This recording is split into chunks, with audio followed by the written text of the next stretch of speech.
kami menghampiri Engkau Tuhan dengan segenap hati, dengan segenap kekuatan. Kami menghampiri mezbah-Mu. Kami percaya dari mezbah-Mu lah Tuhan, mengalir kehidupan, mengalir kesembuhan, mengalir kekuatan, mengalir mujizat Tuhan. Biar firman-Mu yang simple dan singkat malam hari ini boleh menjadi satu kekuatan buat kami, boleh menjadi satu pegangan. Kami siap untuk membuka hati Tuhan, berbicara, kami terima di dalam nama Tuhan Yesus. Kami berdoa dan mengucap syukur. Amin. Puji Tuhan, shalom semua teman-teman yang luar biasa yang dikasihi Tuhan ya. Beberapa waktu belakangan ini, tidak sampai seminggu ini, saya menerima banyak sekali kesaksian dari beberapa jemaat yang sungguh menjadi satu kekuatan buat saya ketika saya mendengar kesaksian-kesaksian mereka. Nah, sebelum itu saya ingin berbagi sebentar di dalam Hakim-Hakim pasal yang ke-6. Mungkin kalau ibu-ibu semua bawa Alkitab,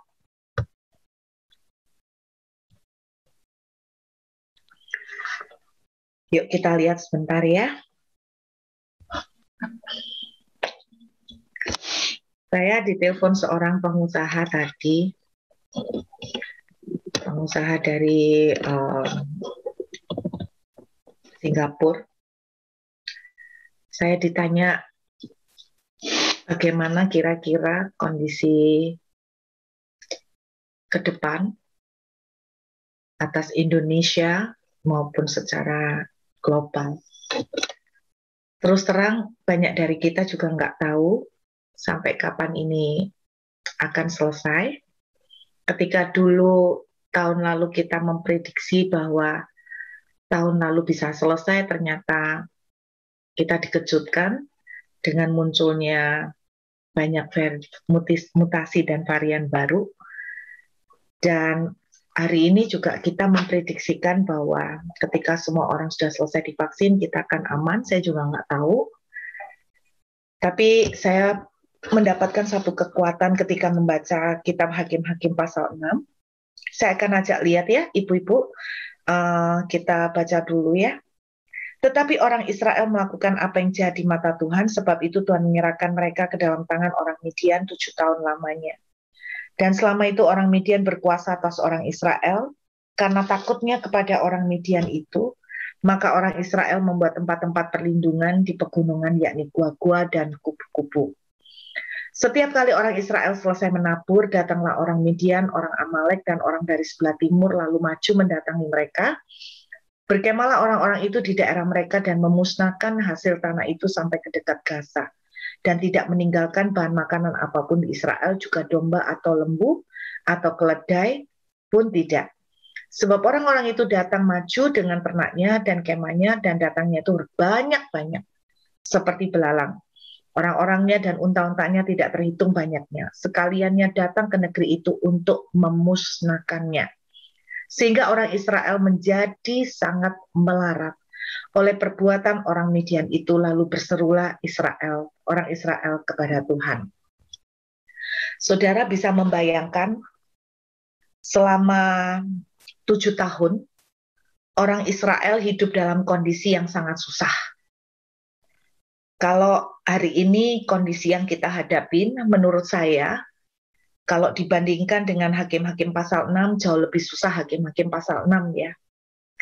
Tetapi intinya bahwa orang-orang Israel betul-betul mengalami bukan hanya tekanan secara mental, di mana mereka harus menghadapi ketakutan, dijarah, dibantai oleh orang-orang Midian, oleh orang-orang Amalek, tetapi saudara bisa melihat bahwa mereka juga mengalami kondisi ekonomi yang juga mengalami krisis.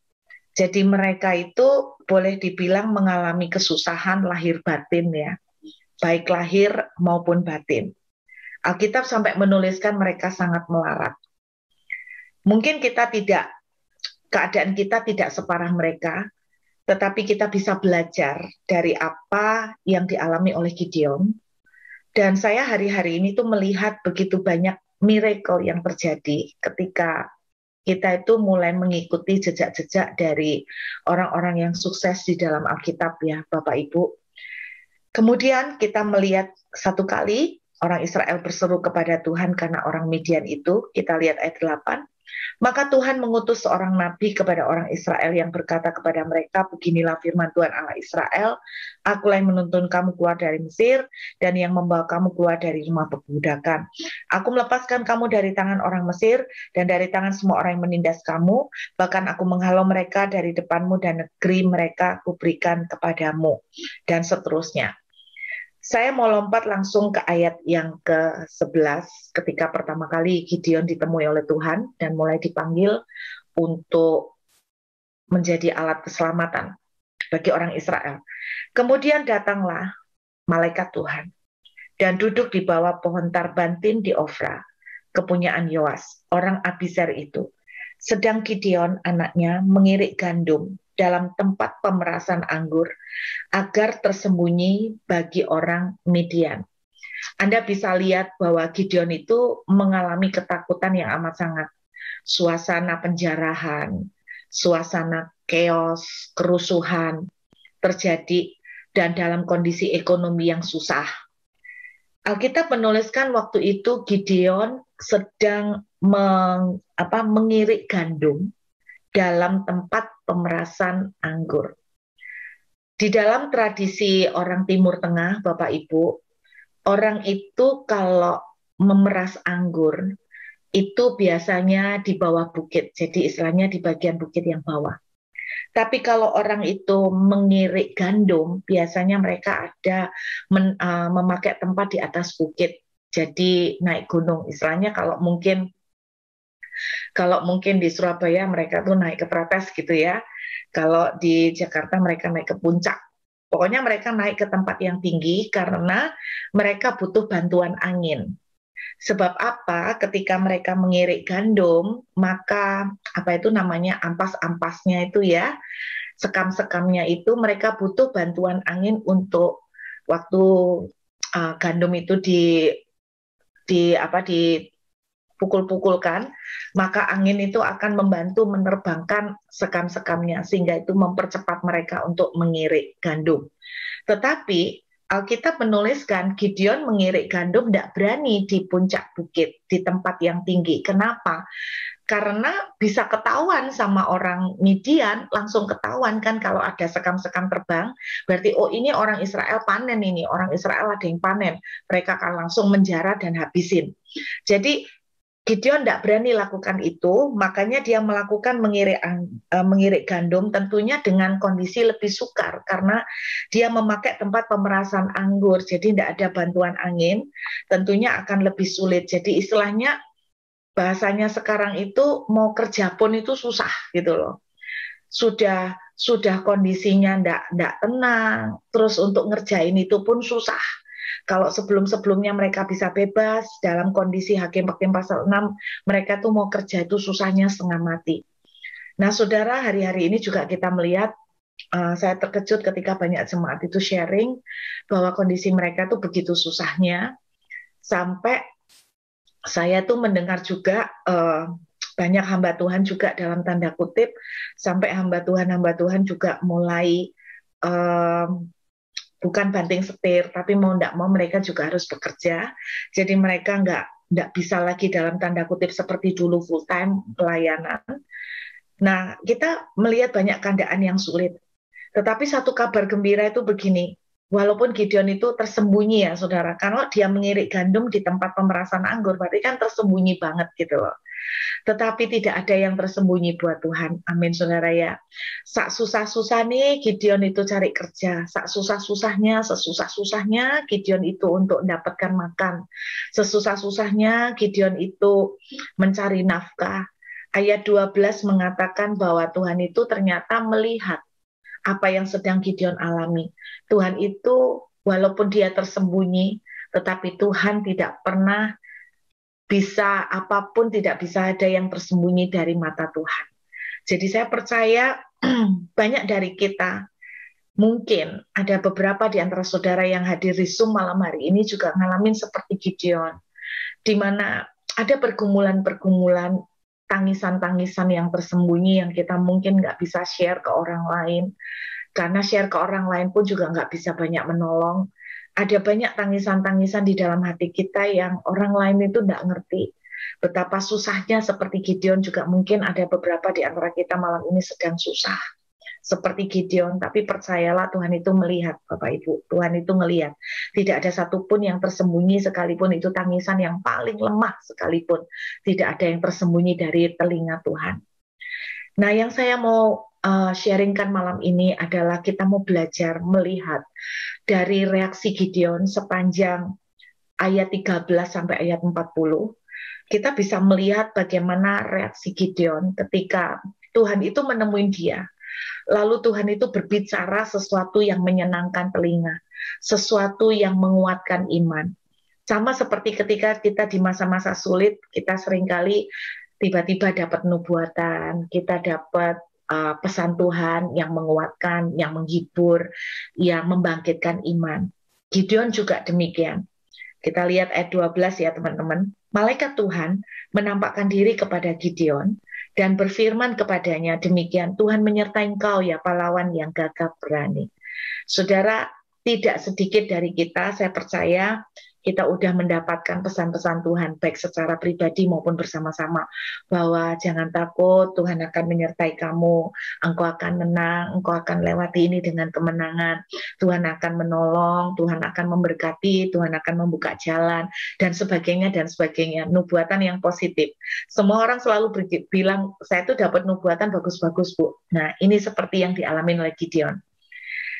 Ayat 13 adalah gambaran mirip dengan apa yang kita alami. Jawab Gideon kepadanya, "Ah Tuanku, jika Tuhan menyertai kami, mengapa semuanya ini menimpa kami? Di mana segala perbuatan-perbuatanmu yang ajaib, yang diceritakan nenek moyang kami kepada kami? Ketika mereka berkata, bukankah Tuhan telah menuntun kita keluar dari Mesir? Tetapi sekarang Tuhan membuang kami dan menyerahkan kami ke dalam cengkeraman orang Midian." Ayat 14, lagi-lagi Tuhan menguatkan Gideon. Kita beberapa kali pasti ngalamin begini ya, Bapak Ibu. Kita dikuatkan dengar suara Tuhan, dengar message Tuhan, dengar nubuatan, kita kuat. Tapi kemudian ayat 13 kita down lagi. Kemudian ayat 14, Tuhan bicara lagi. Entah lewat WA, entah lewat teman, entah lewat hamba Tuhan, dikuatkan lagi. Terus kayak gitu, ayat 14. Lalu berpalinglah Tuhan kepadanya dan berfirman, Tuhan menguatkan lagi, pergilah dengan kekuatanmu ini, dan selamatkan orang Israel dari cengkeraman orang Midian. Bukankah aku yang mengutus engkau? Ayat 15, saya mau ajak Bapak Ibu untuk menjalani beberapa ayat ini supaya bisa melihat struggle atau pergulatan batin yang dialami oleh Gideon. Ayat 15, tetapi jawab Gideon kepada Tuhannya, "Ah Tuhanku." Ayat 13 kalau saudara lihat tadi, Gideon juga sama reaksinya. "Ah Tuhan, kalau Engkau menyertai, kenapa kok semua ini terjadi?" Ayat 15, "Ah Tuhanku, pakai apa kuselamatkan orang Israel? Bukankah kaumku paling kecil di antara suku Manasya?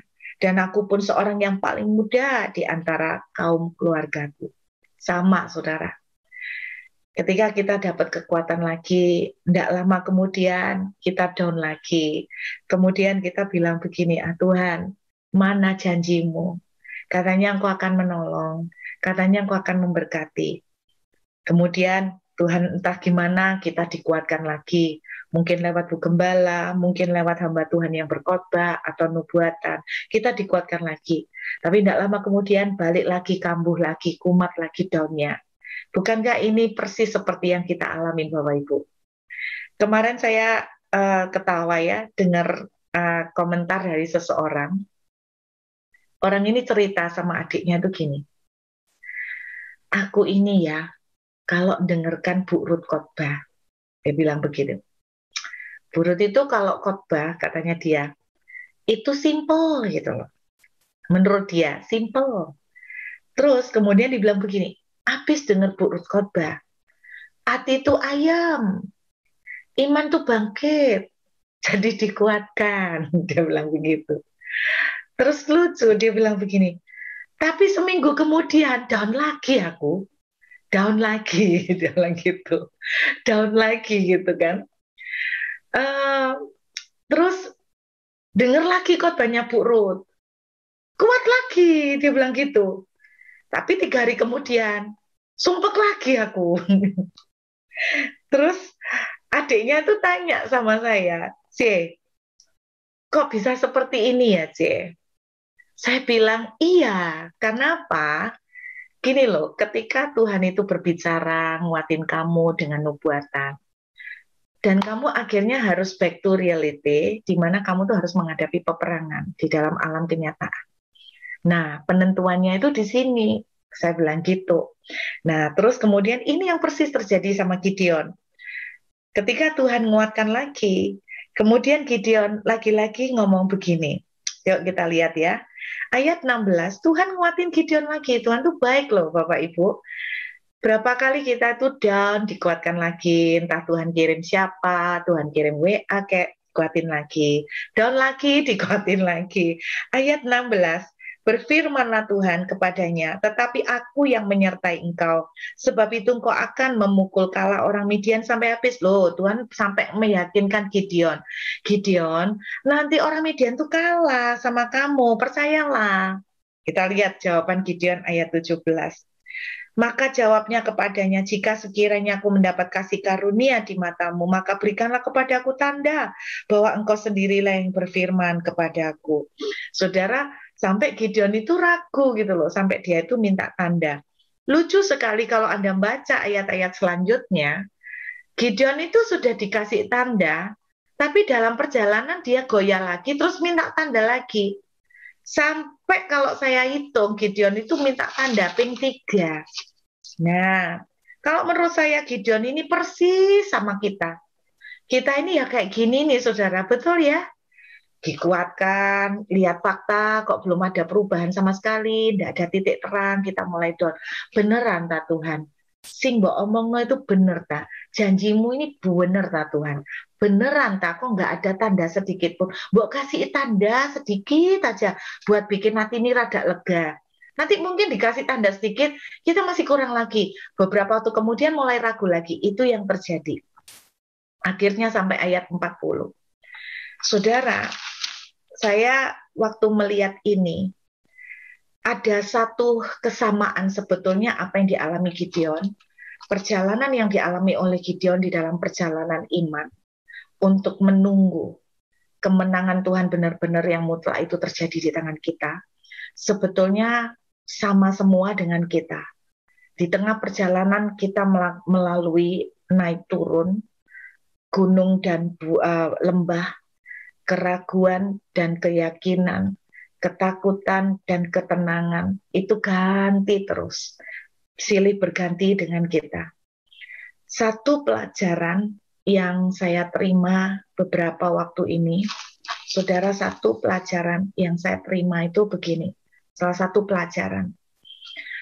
Saya melihat dari kesaksian beberapa teman yang mereka juga mengalami journey yang sama, perjalanan yang sama, up down seperti ini.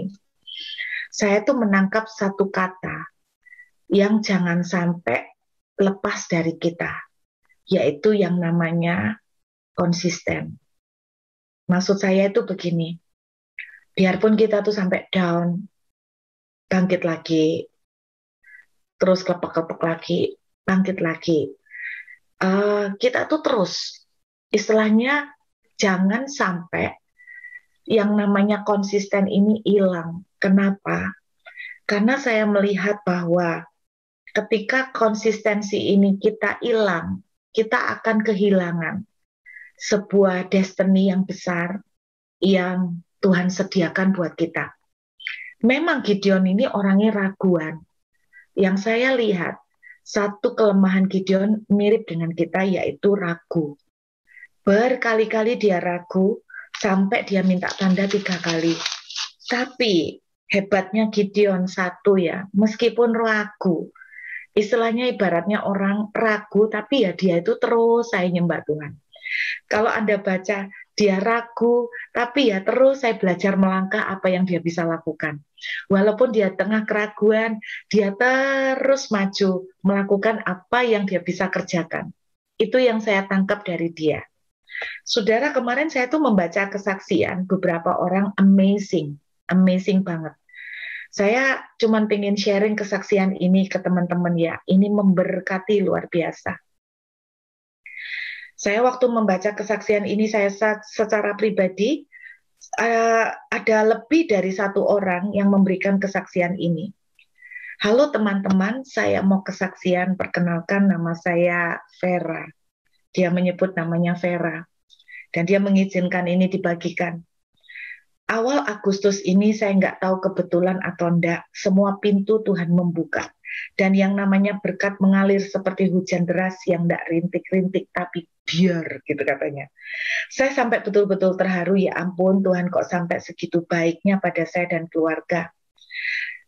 Terus dia cerita bagaimana selama ini mereka mengalami struggle yang cukup berat soal finansial.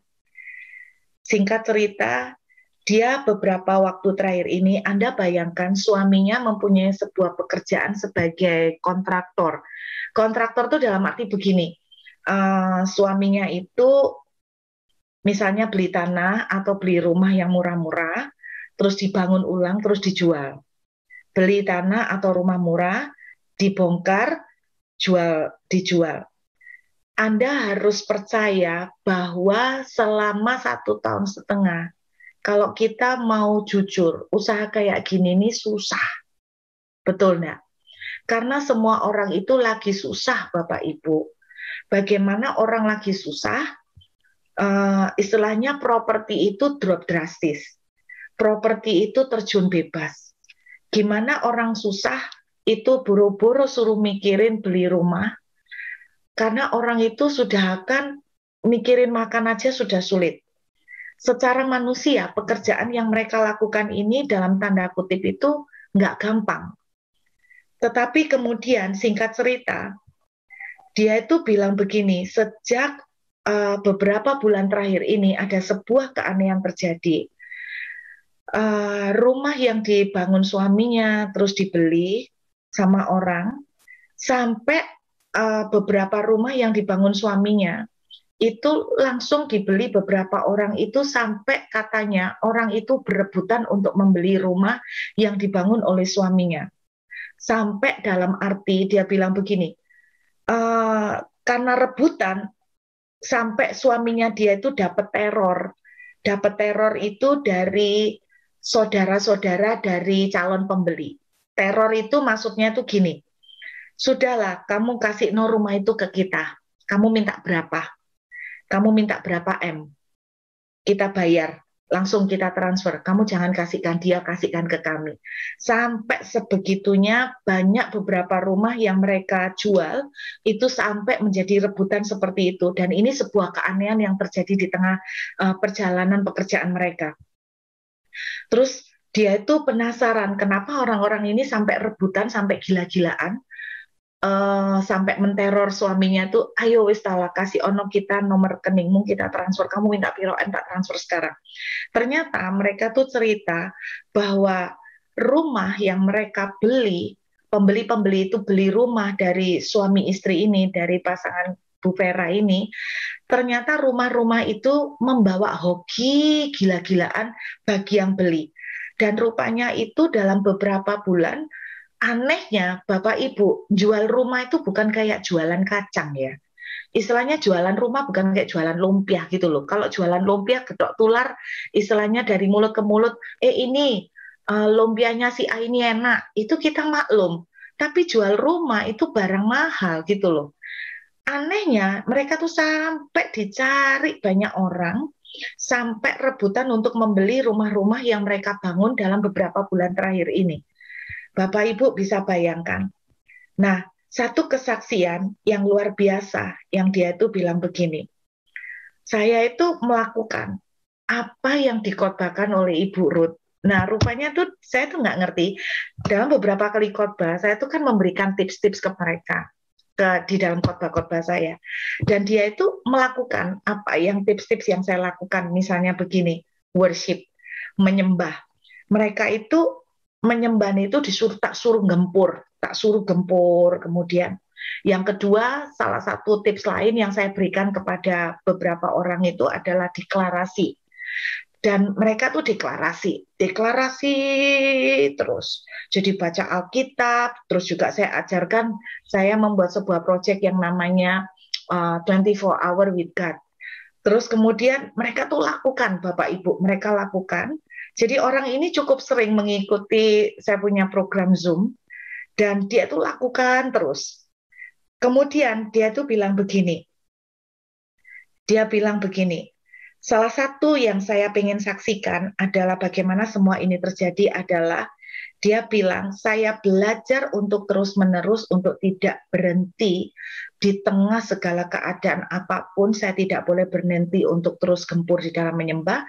Saya tidak boleh berhenti untuk terus bangun di dalam doa pagi. Saya tidak berhenti terus membaca Alkitab. Saya tidak berhenti terus deklarasi. Bapak Ibu, saya menangkap satu kesimpulan sederhana. Saya yakin hati Tuhan terlebih rindu untuk memberkati kita semua. Saya yakin itu.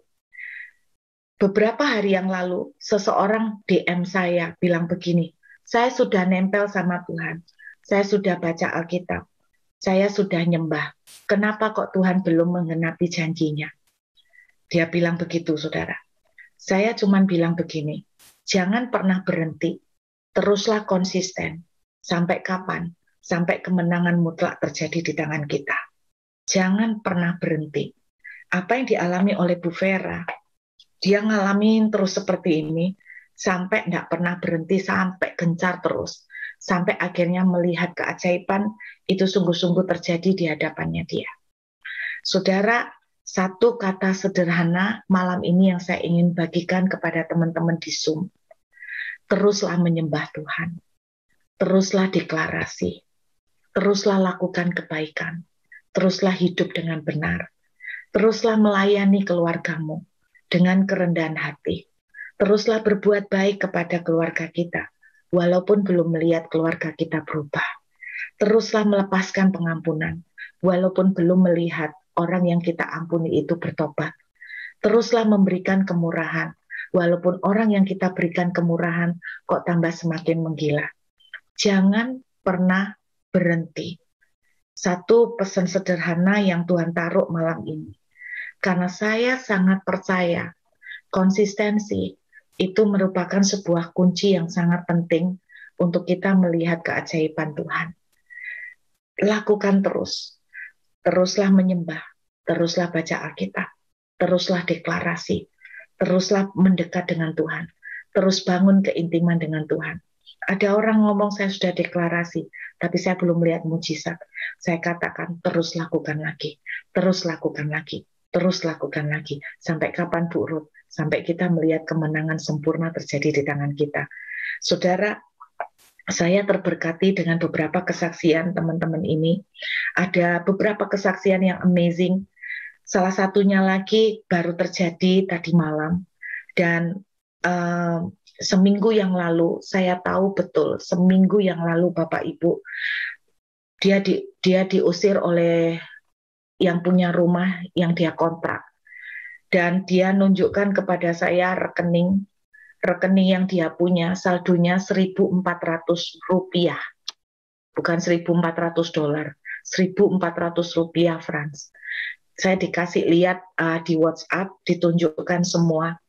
Terus kemudian itu baru seminggu lalu, dan dia nangis-nangis, dia WA saya, dia nangis-nangis, apa yang harus saya lakukan? Karena saya melihat bahwa kita sudah diusir keluar dari rumah kontrakan. Saudara, saya mau tambah satu ayat lagi. Yuk, coba kita lihat. Yesaya pasal yang ke-30. Kita lihat Yesaya pasal yang ke-30. Yuk kita lihat sebentar. Yesaya pasal 30. Yesaya 30 ini sama Bapak Ibu, juga latar belakangnya dari kondisi krisis. Orang Israel sedang mengalami krisis. Makanya di ayat 1, ayat 2, ayat 3, kalau saudara baca, Tuhan itu menegur orang Israel karena mereka lari ke Mesir minta bantuan Firaun. Saudara ingat beberapa kali di Alkitab kalau kejadian ada kekeringan, orang-orang Israel sering lari ke Firaun untuk minta pertolongan karena Mesir merupakan bank dunia pada saat itu. Ketika Abraham mengalami kekeringan, Abraham juga lari ke Mesir minta perlindungan Firaun. Di ayat Yesaya pasal 30 ini juga punya latar belakang orang Israel sedang mengalami kondisi sulit. Dan mereka lari kepada Firaun, mereka lari ke Mesir untuk minta pertolongan, terus Tuhan marah, dan Tuhan itu bilang, kamu itu anak pemberontak. Kenapa mereka dibilang anak pemberontak? Karena lari minta tolong sama orang. Bapak Ibu, ternyata saya dalam bayangan saya disebut anak pemberontak itu kalau kita melakukan berzina atau kita melakukan menyembah Baal.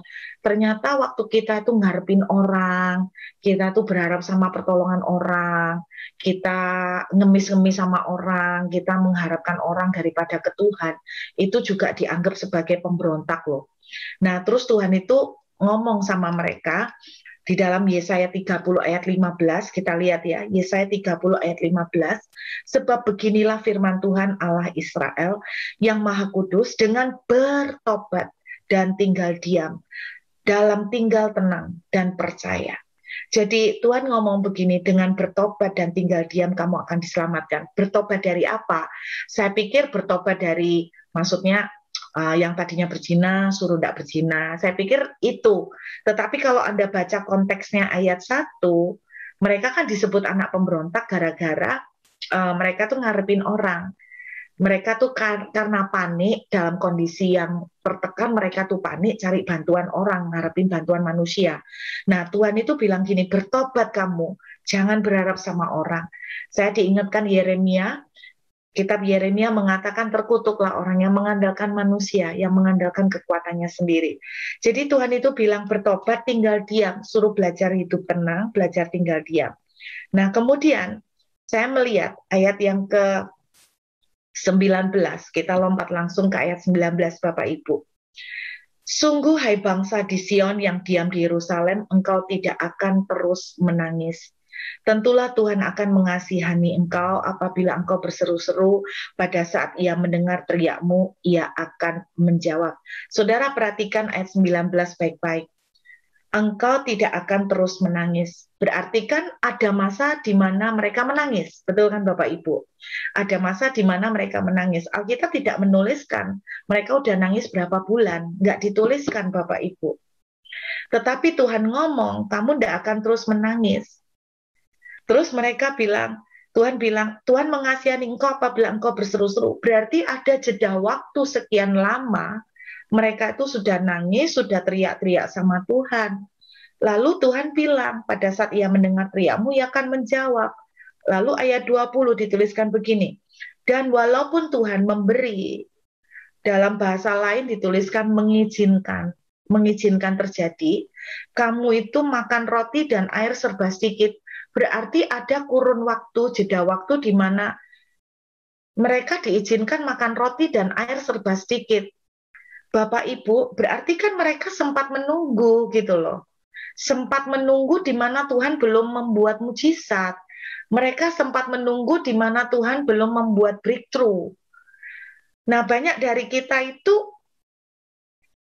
ini tidak tahan di dalam waktu menunggunya ini loh. Kita tidak tahan. Tetapi satu janji Tuhan di ayat 19 dan 20, pengajarmu itu tidak akan menyembunyikan diri lagi gitu loh. Intinya, masa menunggu kita itu tetap akan berakhir gitu loh. Tidak akan, masa menunggu kita itu tidak akan kekal untuk selama-lamanya, kita tuh disuruh menunggu. Nah, karena itu Bapak Ibu, apapun yang Anda sedang tunggu dari Tuhan, Anda menunggu penggenapan nubuatan, Anda menunggu jawaban doa, Anda menunggu pemulihan keluarga. Saya ingin mengencourage, mari kita belajar walaupun Gideon itu up down, kuat, lemah lagi, kuat, lemah lagi.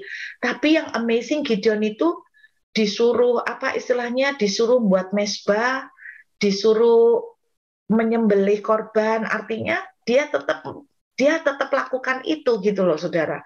Dia membakar mesbah korban bakaran. Jadi artinya tetap bakar korban mesbah bakaran saudara, tetap buat mesbah, tetap menyembah, terus gempur hadirat Tuhan, terus deklarasi walaupun belum melihat keadaan dirubah, terus perkatakan yang positif walaupun belum melihat titik terang. Saudara, saya tetap percaya begini yo, Tuhan itu loh nggak mungkin nggak mungkin sengaja biarkan anaknya tuh nunggu itu sampai bahasa Inggrisnya tuh kebuacut gitu loh. Bahasa Inggrisnya tuh kebacut itu tidak mungkin. Kenapa? Karena dia itu papa yang cinta sama anaknya. Alkitab itu bilang, adakah dia itu akan membiarkan kita itu, adakah Tuhan itu akan berlama-lama, berlambat-lambat sebelum memberikan pertolongan? Enggak, saudara. Jadi malam ini saya ingin mengencourage teman-teman, jangan istilahnya ini, jangan menyerah. Jangan putus asa. Artinya walaupun belum lihat titik terang, masa menunggu itu tidak bersifat kekal. Apalagi menunggunya kita menunggu Tuhan, berharap ke Tuhan. Saudara, ayat 18 dari Yesaya 30 mengatakan begini, sebab itu Tuhan menanti-nantikan. Kalau saudara dengar kata menanti-nantikan, berarti kalau boleh saya terjemahkan, kenapa tidak pakai kata sebab itu Tuhan menantikan? Kenapa tidak menantikan? Kenapa menanti-nantikan? Karena beda banget loh kata menantikan sama menanti-nantikan. Kalau menantikan, ya menunggu, biasa. Kalau menanti-nantikan berarti itu ngebet banget ya. Duh, aku ini nunggu menanti-nantikan kapan pengantinnya datang. Aduh, menanti-nantikan kapan pacarku datang, kan gitu ya. Menanti-nantikan itu berarti ngebet banget. Saudara lihat ya, ayat 18 itu jelas menunjukkan Tuhan itu lebih ngebet daripada kita. Gitu loh. Amin saudara, Tuhan itu lebih ngebet daripada kita. Karena itu, percayalah Tuhan sangat ingin untuk istilahnya menjawab dan memulihkan kita. Kalau saudara tanya, kalau Tuhan memang ngebet untuk nolong, kenapa sih harus membiarkan kita nunggu sampai up down? Bapak Ibu, Tuhan itu bekerja bukan hanya untuk kita nyatok. Tuhan itu bekerja untuk kebaikan juga orang-orang di sekeliling kita. Kalau Tuhan bikin sebuah skenario, maka skenario itu akan menjadi skenario yang terbaik untuk semuanya. Saya ingat cerita tentang Simpson. Saya ingat cerita waktu Alkitab itu berkali-kali menuliskan begini. Seakan-akan Tuhan itu kayak sengaja mengizinkan Simpson itu bikin gara-gara gitu loh. Supaya apa? Karena Tuhan mau menghabiskan orang-orang musuh mereka. Jadi percayalah bahwa sometimes Tuhan itu sedikit bukan berlambat, sedikit harus berputar, bukan karena dia jahat di dalam masa penantian, karena dia itu pengen mukul, bahasanya itu gini, dia itu mau mukul ikan paling gede.